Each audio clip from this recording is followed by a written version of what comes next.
موضوعنا النهاردة على رانك الالتيميت رويال، اقوى رانك حرفيا في لعبة بابجي موبايل، وقايل لك شوية نصايح هتفيدك جدا. اهم حاجة بس تقدر تعبي وتقدر الفيديو اللي انا عملته والفيديوهات الكتير اللي انا بعملها عشانكو، وما تنساش الشير واللايك الجميل بتاعك والاشتراك في القناة يا حبيب قلبي. السلام عليكم ورحمة الله وبركاته. اخباركم ايه يا اخواتي؟ موضوعنا النهاردة عن الالتيميت رويال والرانك العادي. ناس كتيرة كتبت لي وبعتت لي على الانستا عايزين يعرفوا ايه الفرق بين الرانك الجديد اللي هو الالتيميت رويال والرانك القديم. طبعا الفرق مختلف جدا، وانا من اكتر الناس اللي مبسوطة أوي بالرانك الالتيميت رويال عشان دي حاجة قوية جدا واقوى حاجة عملتها بابجي موبايل بالنسبة لي شخصيا، من ناحية يعني لو لعب او حماية. الفيديو ده ان شاء الله هشرح لكم فيه تفاصيل كويسة في الالتيميت رويال. لو حبيت تلعب عموما، احسن وافضل حاجة هتختار انك تلعبها عشان تعمل تيم قوي للبطولات وسكريمات، هتلعب الالتيميت رويال، لانك بكل بساطة هتقابل سكوادات من جميع انحاء العالم، مش السيرفر المصري بس، بالتحديد في سيرفر المحاكي. هعرفك بعض النصايح والتفاصيل اللي انا هقولها لك دلوقتي هتفيدك جدا لو انت قررت تلعب الالتيميت رويال. اول حاجة، اللوت في الالتيميت رويال مش ماكس،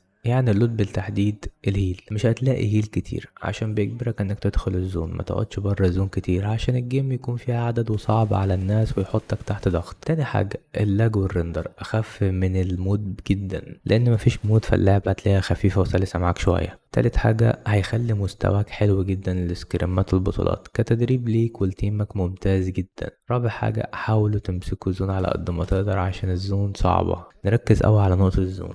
الزون هنا العداد بتاعها قليل، يعني بدل ما بتبدأ تقفل بعد 5 دقايق أول ما تنزل من الباراشوت، لأ، هنا الزوم بتبدأ تقفل بعد دقيقتين ونص بس. هي بتقفل يعني بتتحرك، بتبقى بطيئة شوية ودي حاجة كويسة. طبعا هنا ما ينفعش تلعب هيل في الزون الأخيرة، ما ينفعش تلعب هيل خالص، مش زي بقى الرومات، لأن الزوم فيها دمج عالي جدا، فانت لو قررت ان انت تلعب هيل هتموت على طول. فانت ما تحاولش ان انت تلعب هيل خالص، لازم تفايت والجيم يخلص. هنا بيجبرك ان انت لازم تفايت وتدخل عشان الجيم يخلص بسرعة. طبعا مواعيد الالتيمات رويال بتبقى 6 ساعات يوميا، من الساعة 8 بالليل لحد 2 بالليل، ما عدا يوم السبت والحد بيبقى 12 ساعة، من 2 الظهر ل 2 بالليل. وطبعا ده مش هيحتاج ان انت مثلا حد يفتح الاكونت مكانك زي الرانك التاني، لا، دول هما ميعاد معين، والميعاد ده انت تقدر تلعب بنفسك. فانت لو واحد لعبك كويس تقدر تجيب تيم كويس وتكون تيم، وهنا تختبر مستواك وتختبر تيمك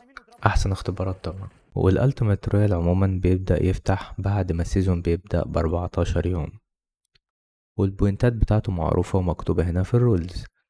ده غير الجوائز بتاعة التوب 500 والتوب 100 والتوب 10، وكمان الإنجازات. اللي مهتم بالإنجازات، الألتيميت رويال ليها إنجازات خاصة. طبعا لازم يبقى ليك سكواد منظم، ما ينفعش خالص لعب الكلاسيك.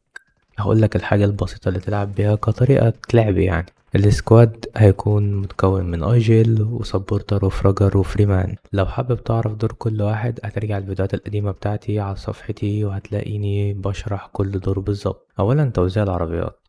توزيع العربيات زي ما انت شايف كده، الفيديو اللي قدامك ده انا وزميلي في عربية، وكل واحد من زمايلي في عربية لوحده، واحد سبورت واحد فراجر، وزميلي اللي معايا ده دايما بيضرب على اي حد. شفت الفايدة هنا بالظبط ايه؟ ان صاحبي ده بيشيل الناس اللي قدامنا بالظبط. ففكرة ان اتنين يكونوا في عربية فكرة كويسة جدا وممتازة جدا. لما يكون صاحبك معاك في العربية بتبقى سهل تبوش على اي حد، زي اللي في الفيديو كده بالظبط، بيبقى ايزي قدامك. اهم حاجة انك تختار افضل سواق عندكم في التيم، يعني احسن واحد يخش بين السكوادات ويسكوت ومحدش يقدر يلمسه ويطلع بسهولة. الزوم بتاعت الالتيميت رويال مختلفة تماما عن الكلاسيك والرومات، وشفت الزوم بالتحديد الزون التانية زي اللي في الصورة دي. الزون التانية في الالتيميت رويال بتبقى صغيرة عن الزون التانية اللي انت بتلعبها في الكلاسيك وفي الرومات، بتبقى اكبر شوية.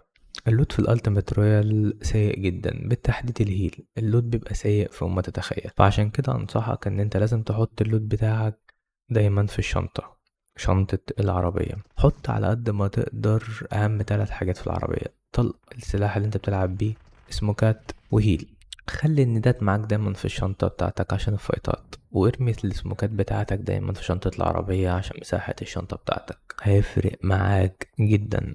طبعا الالتيميت رويال ليها رانكات خاصة زي الرانك العادي، ودي طبعا الرانكات بتاعتها بالبوينتات والجوائز. اهم حاجة تبقى مستعد دايما لأي خدعة، عشان ده الطبيعي بتاع الاتراك وهيخلوك تقطع الخلف يا اخويا.